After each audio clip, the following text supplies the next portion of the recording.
আসসালামু আলাইকুম আপুরা, আপনারা সবাই কেমন আছেন? আশা করি সবাই ভালো আছেন। আজকে আমি মিষ্টি কুমড়া ভাজা করব। প্রথমে আমি মিষ্টি কুমড়াগুলোকে ভালো করে চাকচাক করে কেটে ভালো করে ধুয়ে নিব।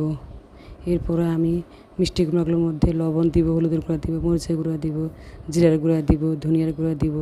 সব মশলাগুলো একসাথে দিয়ে হাতের সাহায্যে ভালো করে মেখে নেব। হাতে ঝাঁকিয়ে ঝাঁকিয়ে মশলাগুলো যত ভালো করে মেখে নেওয়া যাবে তত শাক ভাজিগুলো খেতে ভালো লাগবে। আমি ভালো করে মশলাগুলো মেখে নেব। আমার ভিডিওগুলো আপনাদের কেমন লাগে? আমার ভিডিওগুলো যদি আপনাদের ভালো লেগে থাকে তাহলে আমার ভিডিওগুলো আপনারা দেখবেন, আমার চ্যানেলটাকে সাবস্ক্রাইব করবেন, আমার চ্যানেলটাকে সাবস্ক্রাইব করে আমার পাশে থাকবেন। এই যে আমার মিষ্টি কুমড়াগুলো মেখে নেওয়া হয়ে গিয়েছে। এখন আমি চুলার মধ্যে একটা কড়াই বসিয়ে দিব। কড়াইতে তেল দিয়ে দিব। তেল গরম হয়ে গেলে আমি আস্তে আস্তে একটা একটা করে মিষ্টি কুমড়ার শাক ভাজিগুলো, এই যে আমি মিষ্টি কুমড়োগুলো সব একটা একটা করে দিয়ে দিচ্ছি। আমি এভাবে করে সবগুলো মিষ্টি কুমড়ো ভাজার জন্য দিয়ে দিব।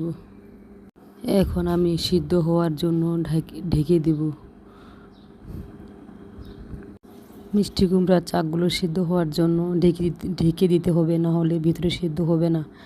আমি এই যে ঢাকনা উঠিয়ে এখন মিষ্টি কুমড়োগুলো আবার উল্টে দেব। আমি এভাবে করে মিষ্টি কুমড়োগুলো লাল লাল করে ভেজে নেব।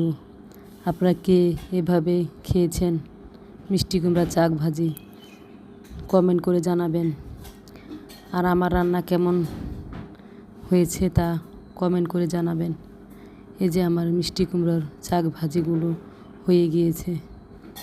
আমার কথায় যদি কোনো ভুল ত্রুটি হয় তাহলে ক্ষমা করে দিবেন, ক্ষমা দৃষ্টিতে দেখবেন। আমার চ্যানেলটাকে সাবস্ক্রাইব করে আমার পাশে থাকবেন। এই যে আমার মিষ্টি কুমড়া ভাজাগুলো হয়ে গিয়েছে, আমি উঠিয়ে নিচ্ছি। আমি সবগুলো মিষ্টি কুমড়ার চাক এভাবে করে ভেজে নেব।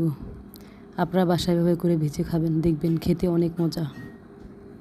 আমি বাকি মিষ্টি কুমড়োগুলো এভাবে করে ভেজে নেব। আমার কথা যদি কোনো ভুল ত্রুটি হয় তাহলে ক্ষমা করে দিবেন, ক্ষমা দৃষ্টিতে দেখবেন। এই যে আমার মিষ্টি কুমড়োর চাক ভাজিগুলো হয়ে গিয়েছে, আমি সবগুলো উঠিয়ে নিয়েছি। আপনাদের কার কেমন লাগলো আমার এই মিষ্টি কুমড়া চাক ভাজা তারা কমেন্ট করে জানাবেন।